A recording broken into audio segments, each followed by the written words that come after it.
한번 생각해 보세요. 우리가 예수 그리스도를 영접하는 그 시간이 바로 칭의의 순간입니다. 내가 예수 그리스도를 입으로 시인할 뿐만 아니라 마음으로 믿어 모신 그 순간 우리는 하나님이 다만 믿음으로 말미암아 의롭다 해주신 거예요. 그래서 왜 그렇게 됐냐? 그리스도가 내 안에 오시니까 이제 나는 죽고 그리스도께서 내 안에 사십니다 하니까 그리스도가 그의 의가 나의 의가 되어버리는 것이죠. 그래서 그리스도의 의가 전가되고 그때 성령으로 말미암아 완전히 거듭나는 것이고 그러므로 영생을 소유하게 되고 그 성령께서 내 안에서 구원을 보증해 주십니다. 그래서 이제 의롭다 하는 받은 그 순간부터 계속 우리는 의로운 삶을 살 수 있어요, 없어요? 어때요?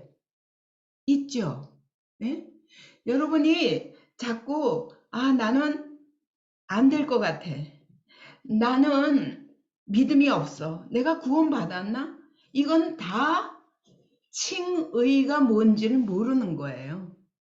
하나님의 말씀을 몰라서 그러는 거예요. 자, 그러면 칭의란 뭐냐? 나는 의롭지 않지만 나는 죽고 그리스도께서 내 안에 사십니다 고백한 순간 하나님은 나를 나로 보지 아니하시고 예수 그리스도로 보시는 거예요. 그래서 그분의 의가 나의 의가 된 거예요. 이제 뭐만 하면 된다?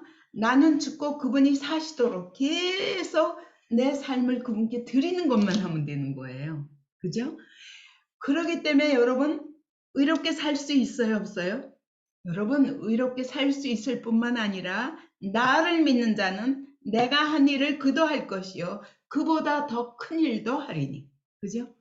이런 삶이 시작되는 거예요. 그래서 여러분 예수 믿는다는 것이 얼마나 큰 축복이고 이게 얼마나 큰 능력이고 여러분이 이미 시작되었어요. 근데 여러분이 내가 할 수 없는 것 같은 그 순간 여러분 또 믿음을 잃어버리고 있는 거예요. 칭의가 뭔지 잊어버리고 있는 거예요. 말씀을 잊어버리면 여러분 우리는 이 믿음의 의의를 계속 이뤄갈 힘이 없어요. 그걸 잃어버리면. 왜냐면 믿음으로 말미암아 그분과 나와 딱 붙어 있는데 이걸 안 믿으면 내가 의심하면 그 순간 떨어지는 것 같은 거예요. 이거 다 사단의 속임수예요. 사단은 우리가 못 믿도록 끝까지 방해하다가 여러분 믿으면 그 다음에 믿음을 잃어버리도록 계속 속인다는 사실을 알아야 돼요. 그러므로 속지 마세요.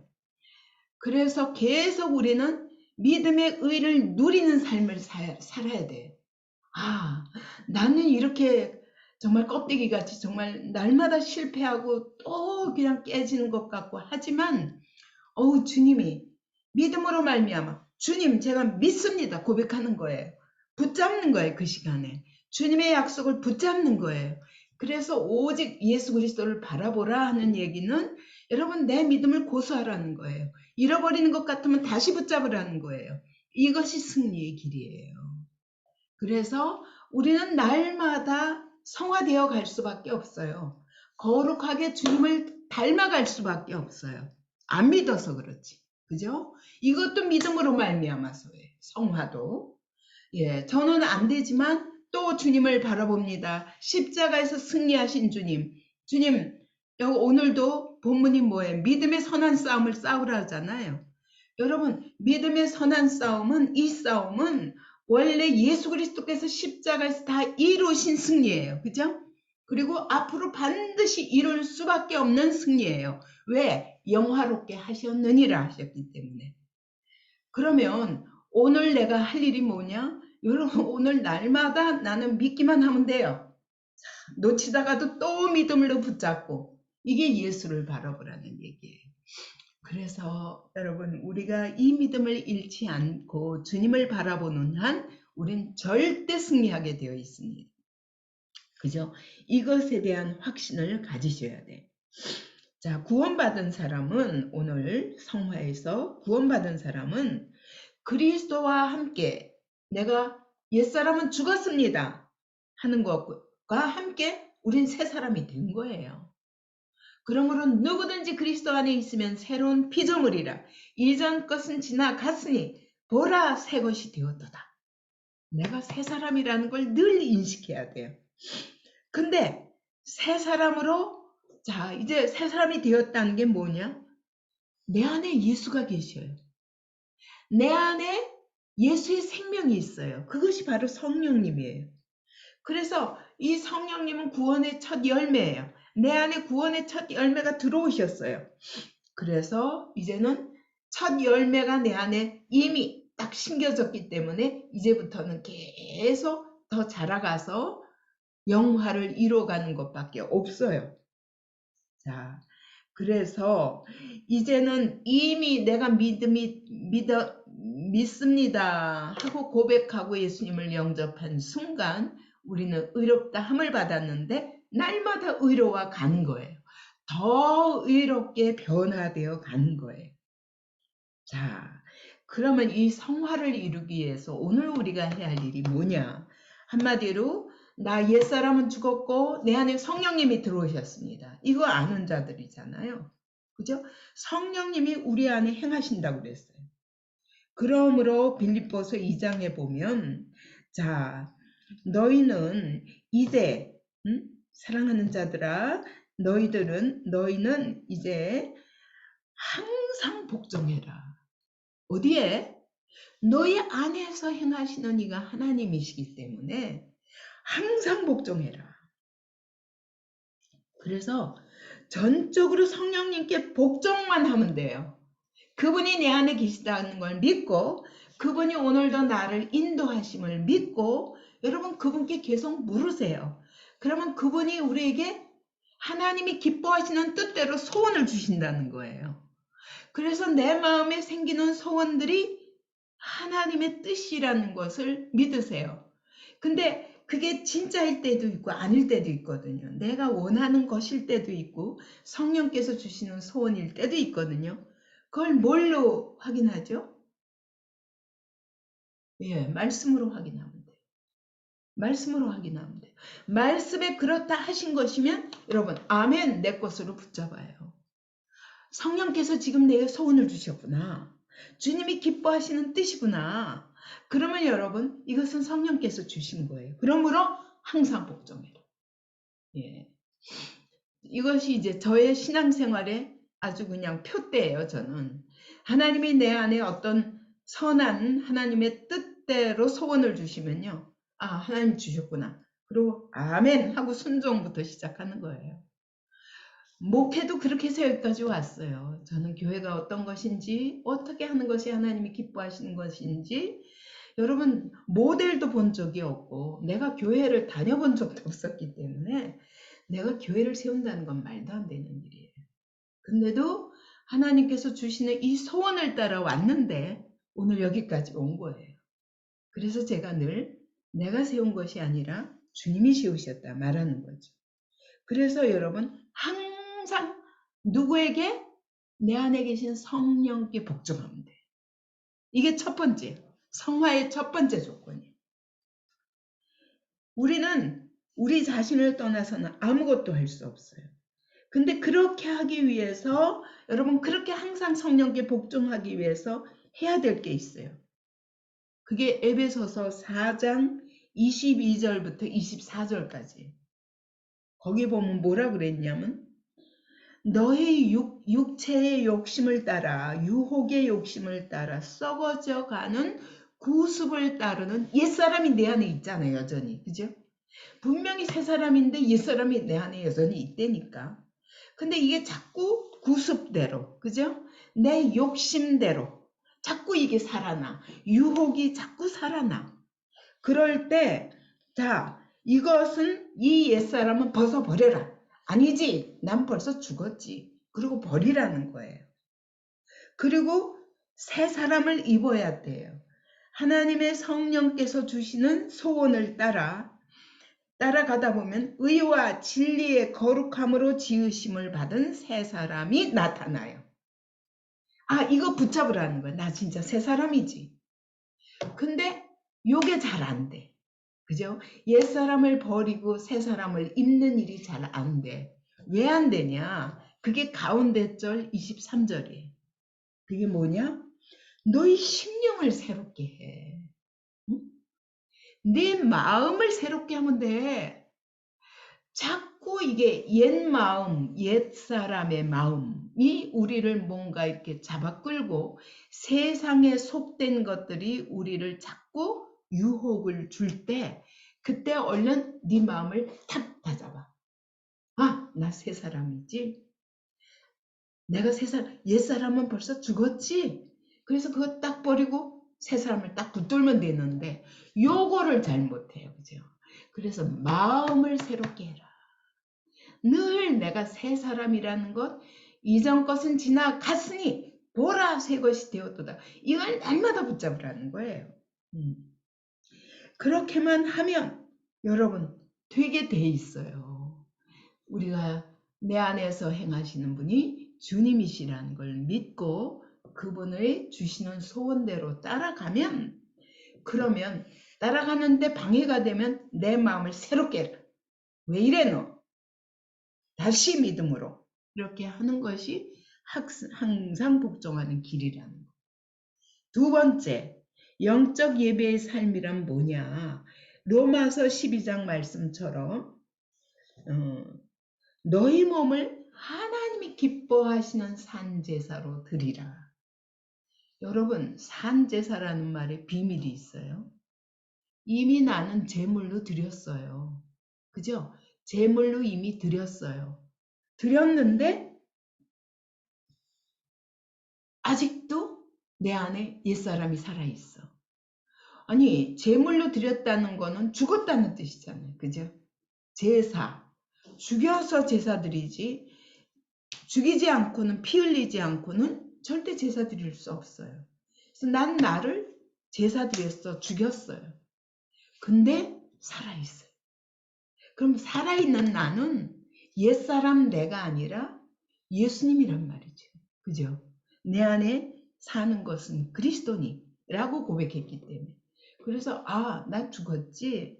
이제 내 안에 예수님이 사시지. 딱 그렇게 되니까 자, 나는 죽었어 라고 살아있는데도 나는 죽었다고 인식하고 그리고 나는 그러면 제사를 어떻게 드리느냐? 하나님은 딱 한 가지만 하라는 거예요. 내 몸을 그분께 드리라는 거예요. 어떻게? 예, 예, 제물로, 의의 제물로 드리라는 거예요. 네가 더 이상은 불의의 무기로 죄에게 내 몸을 내주지 말고 너 이 몸은 내게 아니야. 주님의 것이잖아. 그러니까 전에는 네 몸을 자꾸 죄에게 줬잖아. 근데 이제는 죄에게 주지 말고 하나님께 드리라고. 그 몸이 뭐냐? 여러분, 이 육신 덩어리를 말하는 거예요. 우리는 나를 너무 사랑해서 육신이 나라고 생각하는데 이 육신은 이미 그리스도와 함께 십자가에 못 박혀 죽었다고요. 내 안에 성령님이 계신 그분이 진짜 나야. 그죠? 그래서 성령을 쫓으라 그거였잖아요. 1번에서는. 그렇다면 이 몸, 이 육체 덩어리 하나 그것도 드려. 내 영 안에 성령님이 계실 뿐만 아니라 그러면 계시면 그분을 따라가는 게 어떤 거냐? 네 육체 드려. 이놈의 육체는 자꾸 자고 싶고 놀고 싶고 마음대로 지멋대로 살고 싶고 정욕대로 살고 싶고 근데 육체를 딱 쳐서 드려. 그게 산제사예요. 삶 속에서 이걸 하라는 거예요. 여러분 내가 이거 딱 하기 싫을 때 하나님의 뜻이다. 하세요. 전도하는 거 참 힘들어요.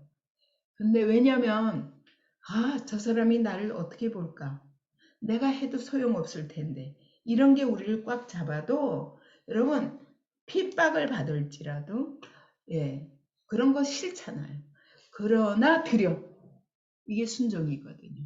이게 내 몸을 죄에게 주지 않고 하나님께 드리는 방법. 기도해. 여러분 기도하기가 쉬웁니까? 하여튼 핑계가 많아요. 기도 안 하는 이유가 많아. 몸이 피곤해서 조금 쉬었다 해야지. 또 지금 이거 먼저 해야지. 지금 빨리 이거 할 일이 너무 많아. 이거부터 해야지. 아, 누구 만나야지. 뭐 이런 것 때문에 너무너무 우리는 기도하기가 어려워요. 기도해야지. 그럼 몸을 딱 그 자리에 무릎 꿇리라고. 그죠? 이게 내가 산 제사를 삶에서 드리는 거야. 이게 하나님의 뜻이다. 하나님이 기뻐하시는 뜻이다. 그러면 무조건 그 내 육체를 쳐서 하나님의 뜻에 의의 무기로 네 몸을 하나님께 드리라. 이게 제사예요. 제물로 드리는 거예요.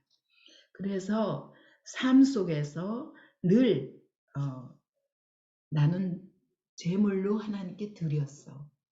그러면 고백만 하지 말고 네 몸을 드려. 앞에서는 성령을 따르라고 그랬다면은 두 번째는 네 몸을 하나님께 드려라. 이게 바로 영적 예배의 삶이에요. 그 다음에 세 번째, 세례가 실제화되는 거예요. 우리 다 세례 받을 때 나는 죽고 이제 그리스도가 내 안에 사십니다. 이 고백하지 않으면 우리 교회에서는 절대 세례 안 줍니다. 근데 그것도 진짜인가 아닌가 다 검사를 해봐요. 제가 들어봐서 아직 이게 머리로 하는 고백이다 생각되면 안 줘요. 진짜 마음으로. 그랬는데도 여전히 세례 받았다는 것이 뭔지 잊어버려요. 세월이 지나가면서. 그죠? 이것조차도 세례가 뭔지도 모르고 대부분이 그냥 어려서 세례받고 난 세례받았다 그러는데 그런 사람들은 세례의 의미를 몰라요. 우리 교회같이 세례의 의미를 엄청나게 강조해도 그때는 그렇겠다고 막 눈물 흘리면서 고백해요. 그래 놓고 나중에는 다 잊어버려요. 그냥 계속 내가 살아나는 거예요. 그죠? 그렇다면 고백이 이제는 실천이 돼야 된다 하는 게 세 번째. 세례의 실제화가 그거예요. 네가 고백했지? 그랬으면 이제 죽고 예수님이 사시게 해. 이게 세례의 실제예요. 성화란 뭐냐? 내가 세례 받았지? 아, 나는 죽었지. 예수님이 사시도록 날마다 그걸 삶으로 사는 것을 성화라고 말합니다. 그래서 여러분 내가 죽지 않으면 그리스도께서 사실 수가 없어요. 내가 죽어야 왜냐하면 우리는 예수님도 이겨먹어. 나를 위해 십자가에 못 박히기까지 하신 예수님도 이겨먹이려는 어마어마한 세력이 우리 안에 있어요. 그래서 막 나중에 예수님 의심하고 막 교회도 자기를 살려준 교회도 짓밟으면서도 자기 고집대로 하려는 성격들이 우리 안에 있다고요. 그때 진짜 내가 세례받았다는 것이 무엇인지 아는 사람은 내가 또 이러는구나. 또 자기를 또 쳐서 복종시키고 이렇게 되거든요. 이거 해야 된다. 이거를. 이거 안 하면 하나님께서 어떻게 해요? 광야에다가 던져가지고 훈련받게 하는 거예요. 계속 내가 안 죽으니까 하나님이 죽이는 거예요. 그냥. 그래서 이스라엘 백성이 하나님이 공짜로 건져내니까 막 승승장구할 때는 하나님을 찬양했지만 여러분 광야에다 갖다 놓으니까 어때요? 먹을 거 없고 마실 거 없으니까 원망 불평을 40년 동안 했다고요. 이것 때문에 어떻게 자기 영혼이 망하고 하나님은 그런데도 불구하고 어떻게 하시는가 봐도 안 바뀌어. 40년이나 연단을 받아요. 그래서 하나님이 세례가 실제화 안 되니까 어디다 불구덩이다 집어넣어서라도 사막에 던져서라도 훈련받게 하시는 거예요. 넌 죽었다니까. 내가 아니면 나 의지하지 않고는 한 걸음도 못 가. 그게 바로 사막이잖아요. 그죠? 사막에다 던져놓고 그냥 내가 말하는 대로 가요. 그래서 그렇게 연단하시는 훈련하시는 이유가 뭐냐? 사람이 떡으로만 사는 것이 아니라 오직 하나님의 입에서 나오는 말씀으로 사는 것이니라. 이걸 알게 하기 위해서 광야 연단을 40년 동안 이스라엘 백성도 거치게 했다고 말씀하시는 거예요. 그래서 오늘도 우리는 이 세례를 실제화하는 연습이 필요한 거예요. 그게 성화예요. 자, 그리고 네 번째, 부활의 실제화라고 그랬어요. 부활. 여러분, 분명히 로마서 6장 3절에 보면 그랬거든요. 그리스도와 함께 죽고 이제는 새 생명 가운데서 살게 하려 하심이라 그랬다고요. 그죠? 그게 세례라고 그랬는데, 그러면 새 생명은 어떤 생명이냐? 예수님의 생명이에요. 예수님이 죽었다가 죽으신 것은 나를 위해 죽으셨기 때문에 내가 죽었고, 예수님이 부활하신 주님이 어디 계시냐? 어디 계세요? 부활하신 주님. 내 안에. 하늘에도 계시지만 내 안에 계시죠. 그러니까 여러분, 내 안에 부활의 예수가 계시답니다. 바울은 그래서 날마다 자기가 죽기를 사모했어요. 왜? 내가 죽어야 부활하신 주님이 내 안에서 역사하시니까. 그래서 바울이 그 아시아에서 당한 환난을 너희가 알지 못하기를 원치 아니하노라. 내가 아시아에서 얼마나 고난을 당했는지 마치 사형 선고 받은 것 같았어. 살 소망까지 끊어졌었어. 그랬더니 부활의 주님이 내 안에서 역사하시더라고. 그래서 그가 하도 맨날 자기는 죽었는데 부활의 주님이 또 살아나셔, 자기 안에서. 예, 다소에서도 버려졌어요. 죽은 줄 알고 갖다 던졌다고요. 그를 때린 사람들이, 돌려 친 사람들이 이제 죽었구나 하고 안심하고 갔다고요. 버려놓고. 그랬는데 거기서 또 부활했어. 그죠? 뭐 그냥 자기가 돌로 맞아도 뭐 감옥에 가도 뭐 40에 한 번 감한매를 뭐 몇 번씩 맞아도 그는 또 부활해. 독사에 물려도 부활 생명이 그 안에서 역사하세요. 그래서 바울은 죽는 게 즐겁다 그랬어. 그래서 자기는 어째든지 그리스도의 고난에 참여하고 싶고 그리스도의 죽음을 본받아 자기도 죽으려고 했더니 부활의 권능이 내 안에 나타나더라. 그게 바로 빌립보서 3장 10절 11절에. 여러분 죽어보세요 한번. 그럼 주님이 어떻게 부활케 하시나. 저도 그랬다고 그랬죠. 암이 와서 의사가 죽으리라 했을 때 살려달라고 기도하다가 생각하니까 그럼 원망이 생기더라고요. 내가 5년 동안 죽도록 복음 전했는데 기껏 선물이 암이에요? 이런 생각이 딱 들더라고요. 그래서 죽기로 결정했어요. 전 죽었습니다. 주님이 이때가 주님이 데려가실 때이면 죽여주시옵소서. 그 대신 저는 끝까지 찬송하고 복음 전하다가 가겠습니다. 그게 제 고백이었어요. 그랬는데 지금까지 살아있대. 지금까지 살아있대. 정말 이것이 저한테는 사실 지금 거의 수술한 지가 벌써 38년 되니까 38년 동안 제가 정말 날마다 죽었는데 살리시고 죽었는데 살리시고 이걸 수없이 경험하고 있는 거예요. 그래서 죽음이 안 두려워졌어요. 여러분 이게 성화의 과정이라고요. 여러분이 죽어야 부활을 경험합니다.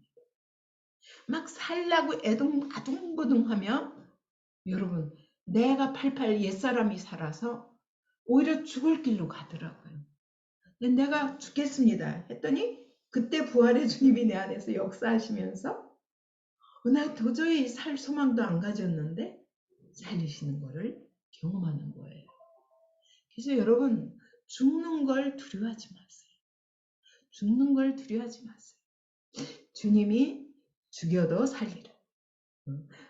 예수를 죽은 자 가운데서 살리신 이의 영이 너희 가운데 거하시면 너희 죽을 몸도 살리시리라. 이게 바로 하나님의 약속인 거예요. 얼마나 축복이에요. 그죠? 그래서 부활이 실제화된다는 거는 나는 부활을 도저히 못 믿겠는데 제가 놀랬다니까요. 제 첫 번째 목회하던 거기가 목사 전도사가 23명이었어요. 그런 큰 교회였는데 여러분 목회자들끼리 그 담임 목사님이 그래도 큐티를 즐거워하세요. 그래서 큐티로 그분도 막 이렇게 신앙생활을 끌어가려고 애쓰시는데 성도들은 잘 큐티를 안 해.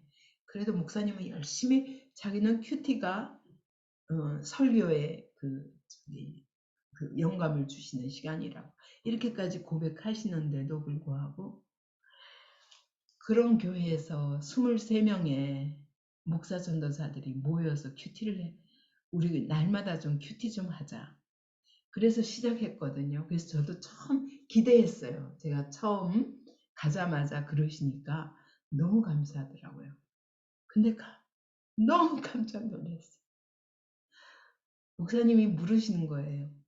여러분은 부활이 믿어집니까?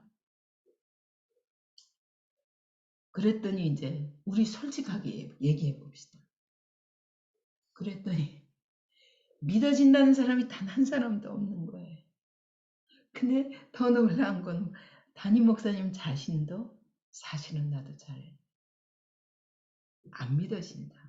근데 그냥 믿음으로 선포하는 거다. 이렇게 얘기를 하시더라고요. 그래서 저는 알아요. 그게 왜 그런지. 난 죽었다 살아난 사람이기 때문에 알아.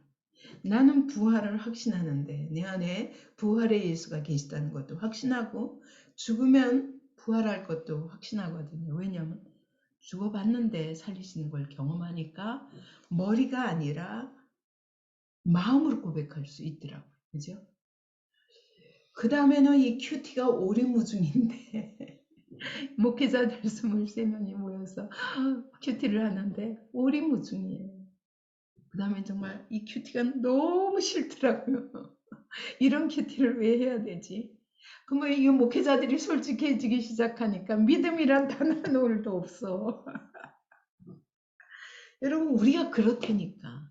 우리가 입으로 신앙생활 하는 사람, 머리로 신앙생활 하는 사람 절대로 어떻게 부활을 경험해요? 이상한 사람이지. 난 부활을 믿는다. 나는 부활의 영이 내 안에 계시다. 라고 얘기하면 교만하다고 말이에요. 이거는 신앙생활이 아니에요. 그죠? 그래서 여러분이 부활이 실제화가 되려면 자기를 부인하고 날마다 죽는 연습을 해야 돼요. 한번 해보지 않으시겠어요? 나 죽었더니 살리셨다. 막 이러면 이 감격이 얼마나 커요. 나만 큰 게 아니라 딴 사람도 살리는 도구가 된다고요. 그죠? 그래서 바울은 자기는 죽기를 기뻐했어요. 날마다 나는 죽노라 했어요. 그래야 그리스도의 부활의 권능이 나타나기 때문이다. 이게 신앙생활입니다. 예. 자, 5번째, 예수를 따라가는 삶이에요. 성화란 뭐냐? 예수를 따라가는 삶이에요. 자, 분명히 우리가 우리 안에 이런 옛사람이 있어가지고 옛사람은 자꾸 옛날 습관, 옛날 생각, 그죠? 예전에 여러분 안에 옛 것이 꽉 차 있다고요. 그래서 새 것이 능력 가운데 못 드러나는 거예요. 그래서 옛 것을 날마다 버려야 돼요. 그것이 자기 부인. 그래서 예수님이 말씀하셨죠. 아무든지 나를 따르려거든. 첫째, 자기를 부인해라. 근데 왜 자기를 또 부인하지 못하냐? 기껏 자기를 부인해도 2번째 어려움이 또 있어요. 십자가 때문이야. 왜냐면 십자가는 지기 싫은 거지.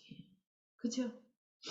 자기 부인은 할 수 있는데 여러분 십자가 지는 데까지 가라 그러면 참 그건 정말 어렵다. 그죠? 근데 사람마다 다 자기 십자가가 있어. 그 십자가를 져야 끝까지 예수님을 따라가는데 여러분 고난이 싫잖아요. 고난이 싫잖아요. 오늘 하나님의 교회가 어째서 이렇게 무력해졌느냐. 여러분, 오늘 한국교회의 타락이 이 나라의 멸망을 자초하고 있다.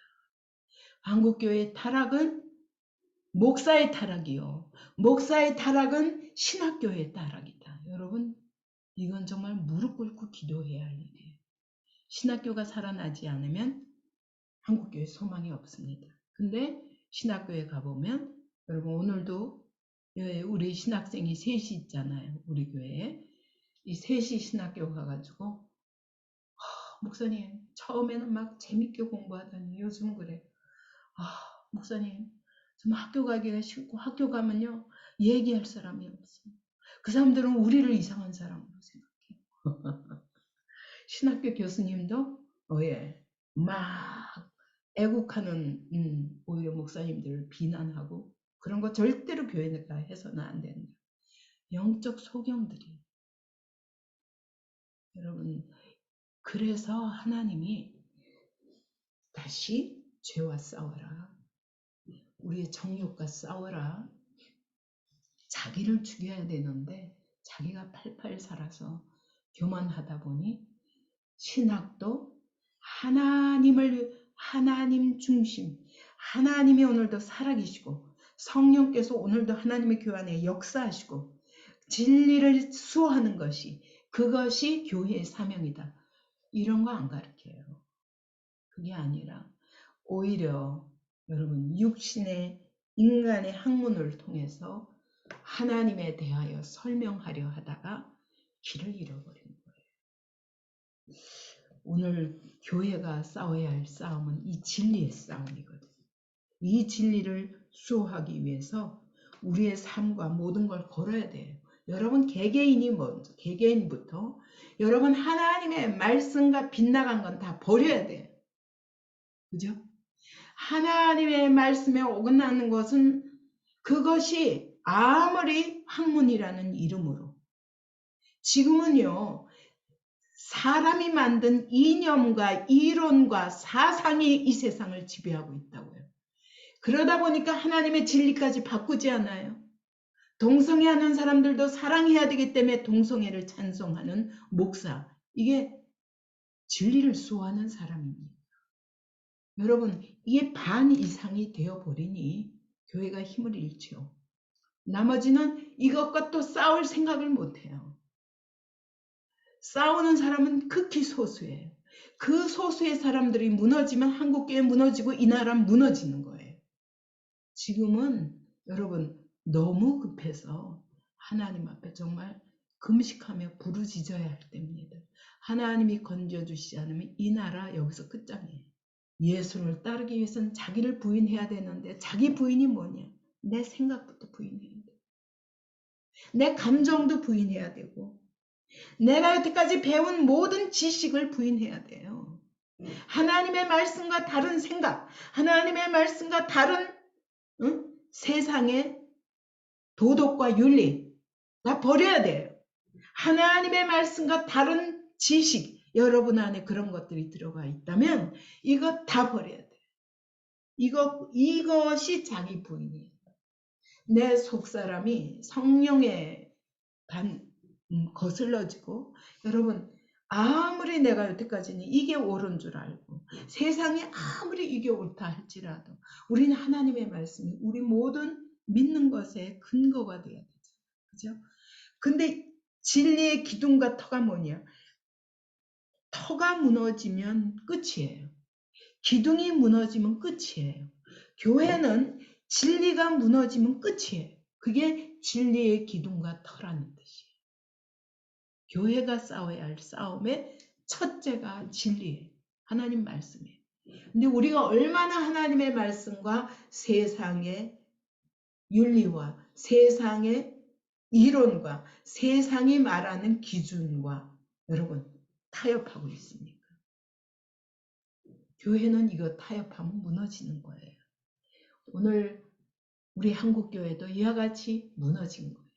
근데 그러면 한국교회 타락은 또 어디서 한국 신학교의 타락은 어디서 왔냐? 미국에 가서 공부한 사람들이에요. 왜요? 미국이 좌파들이 다 잡고 여러분 이런 자유주의가 다 잡고 있기 때문에 보수주의가 없어졌어요. 거기 가서 열심히 배워온 사람들이 한국교회로 좌지우지하다가 오늘 여기까지 왔어요. 차라리 무식한 게 낫지. 성령 외에는 아무것도, 성경과 성령 외에는 아무것도 모르는 사람이 낫지. 그래서 저는 박사학위고 뭐고 다 싫어요, 진짜. 성령으로 말미암지 않고는 여러분 그것이 바로 나 자신만 아니라 교회를 무너뜨리고 한국교회를 무너뜨리고 나라를 무너뜨리고 진리를 무너뜨리라는 사실을 알아요. 여러분 진리가 우리의 삶의 근거가 되고 뿌리가 돼야 되고 이것이 터가 돼야 되는 것입니다.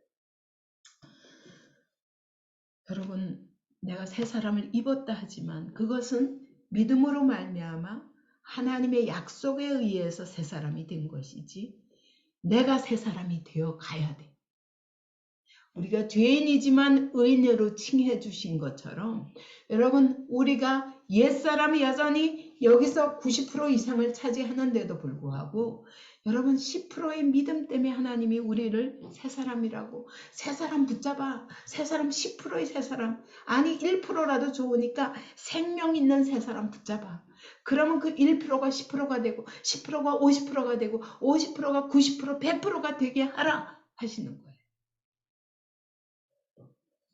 이게 예수를 따라가는 거예요. 내 안에 1% 믿음이 있을지라도 여러분 이거 버리지 마세요.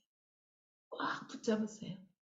이 약속을 붙잡고 하나님 나를 새 사람 만들어 주세요 하는 것이 이렇게 하면서 하나님이 우리를 새 사람으로 만들어 가시는 과정이 바로 성화입니다. 그래서 성화란 내가 지금 완벽하게 변했다는 뜻이 아니에요. 성화는 날마다 조금씩 어제보다 오늘이 낫고 오늘보다 내일이 낫고 올해보다 내년이 낫고 이러면서 조금씩 더 거룩을 이루어가는 거. 이게 성화예요. 그래서 과정입니다. 성화는. 그죠? 이것은 과정. 그래서 날마다 우리는 뭐 해야 되냐? 자기를 부인해야 돼. 아침에도 일어나면 주님 나는 죽고 오늘 그리스도로 살겠습니다. 이렇게 시작하는 거예요. 순간순간 어떤 생각들이 와도 여러분 나는 하나님의 말씀을 선택합니다. 하나님의 약속을 붙잡습니다. 이게 우리가 이걸 선택하며 살아가는 게 성화예요. 그래서 십자가 앞에 딱 서면 어때요? 여러분 피하고 싶지? 이거 딱 당하겠다고 붙잡는 사람은 잘 없죠. 바울처럼 많은 훈련을 받아서 그냥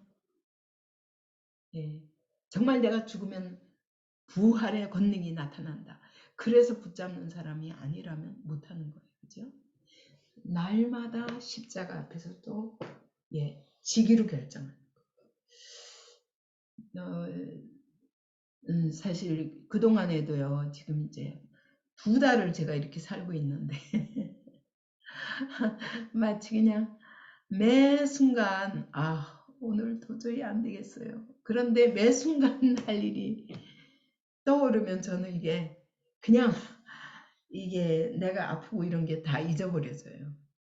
그리고 또 달려가고 이러면서 2달을 계속 이게 쌓이다 보니까 이제 막 결국 이제 가서 치료를 받는 데까지 가게 되지만 그런데 그런 것이 저를 멈추게 하지를 못하더라고요, 이제는. 왜냐면 그렇게 할 때 또 하나님이 살리시고 이런 걸 보면 그게 너무 기뻐가지고 나도 살아요. 네. 이게 예수를 따르는 삶이에요. 그래서 따라가다 보니까 내가 나타나는 게 아니라 예수님이 나타나잖아요. 그죠?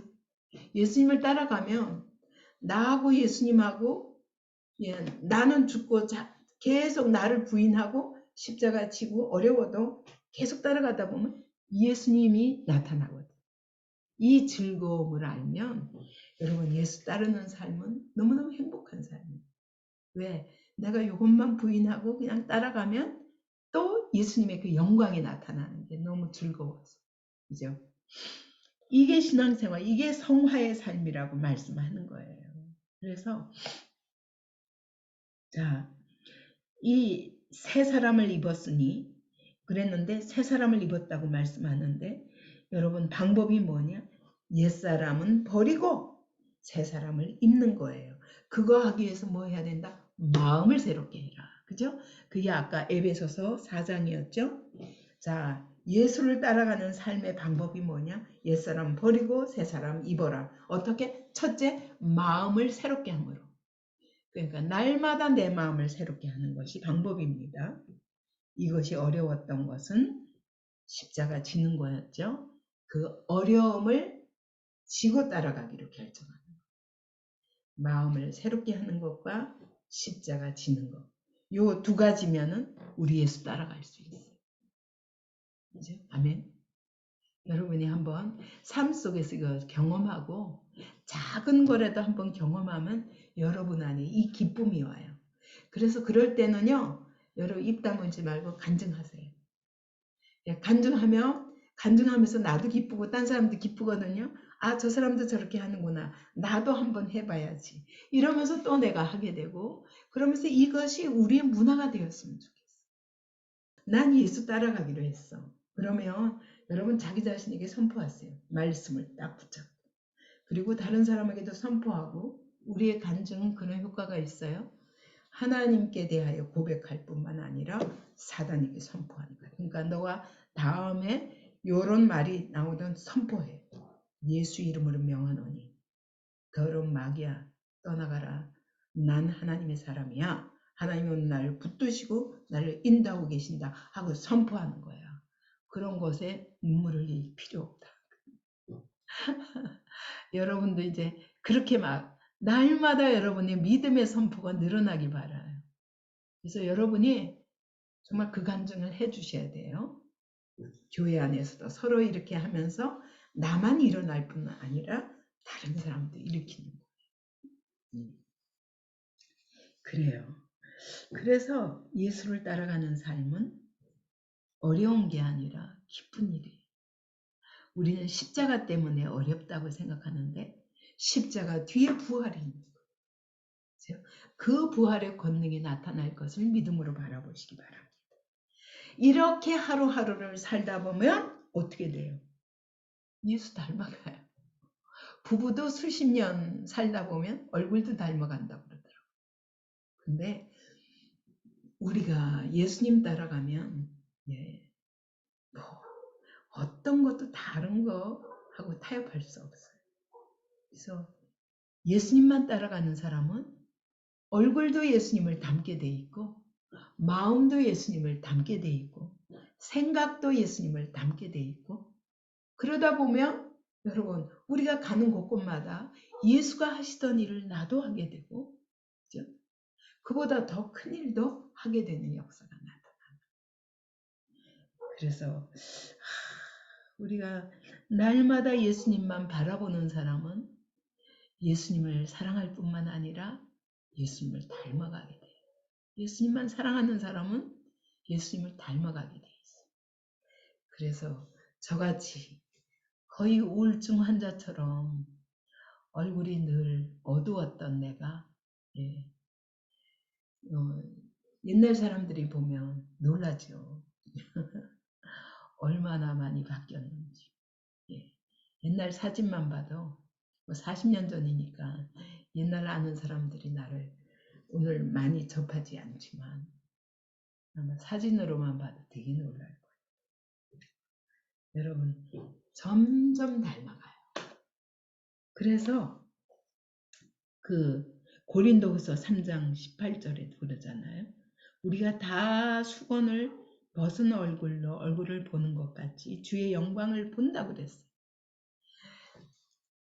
모세는 하나님과 대면한 사람이에요. 대면하는데 하나님의 앞을 본 것도 아니고 하나님의 뒤를 봤어요. 그런데도 그 빛이 너무너무 빛나서 그래서 백성들이 그 얼굴을 볼 수 없어서 수건으로 가렸잖아요. 그죠? 근데 우리는 수건 가릴 필요가 없어요. 성령님이 우리 안에 계시니까. 성령님을 바라보면 여러분 그분의 영광을 바라보는 거예요. 그분의 형상을 바라보는 거예요. 그러니까 날마다 영광에서 영광으로. 어제 영광과 오늘 영광이 달라요. 오늘 영광과 내일 영광이 또 달라요.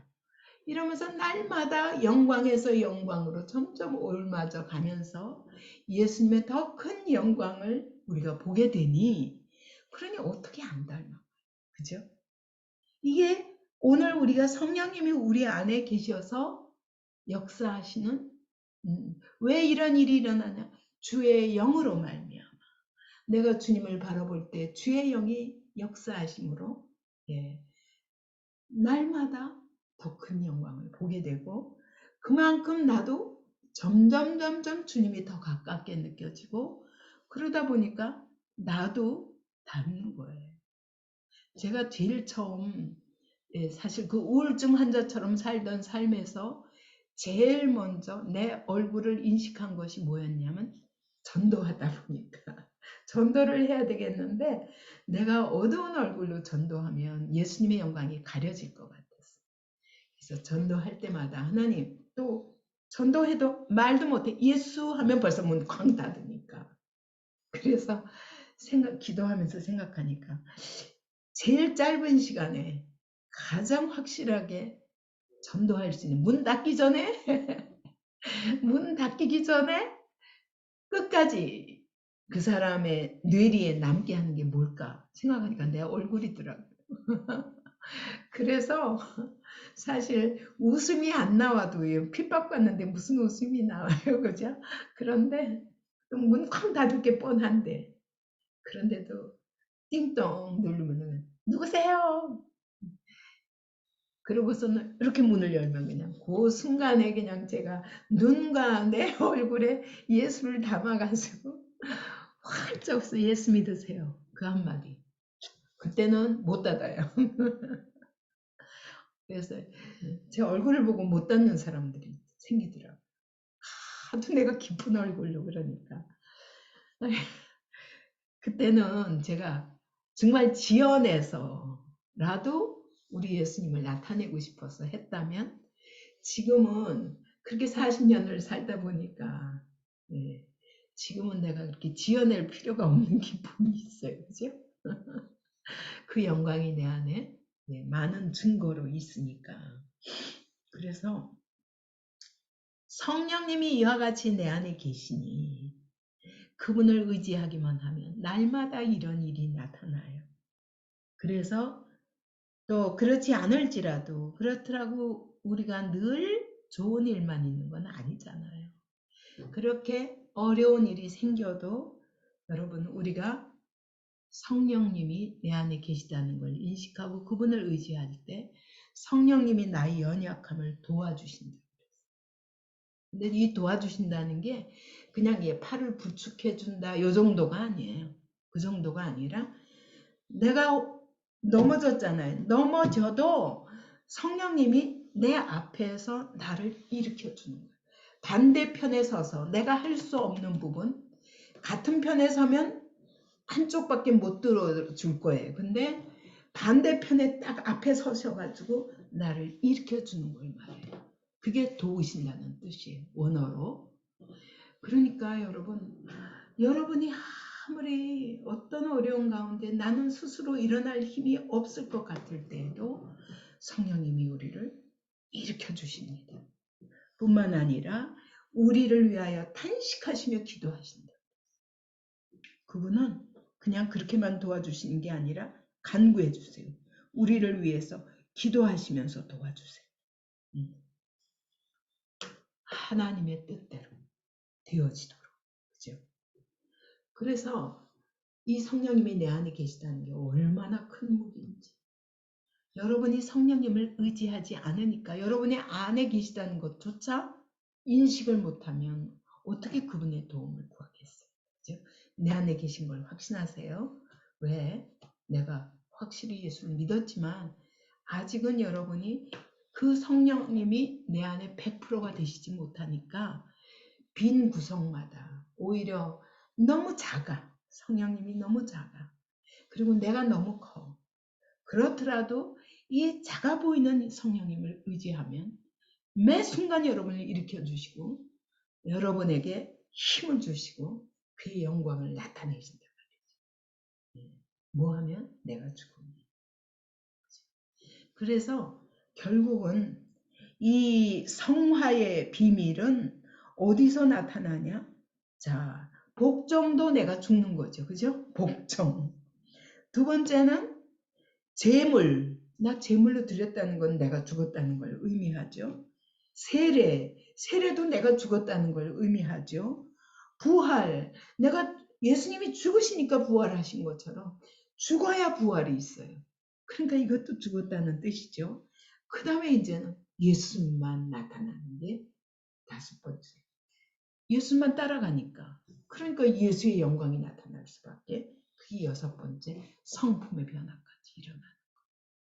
그죠? 그러니까 성화란 딴 게 아니라 나는 죽었는데 그분이 나타나. 이게 바로 성화입니다. 그래서 잘 죽읍시다. 그죠? 날마다 잘 죽읍시다. 예.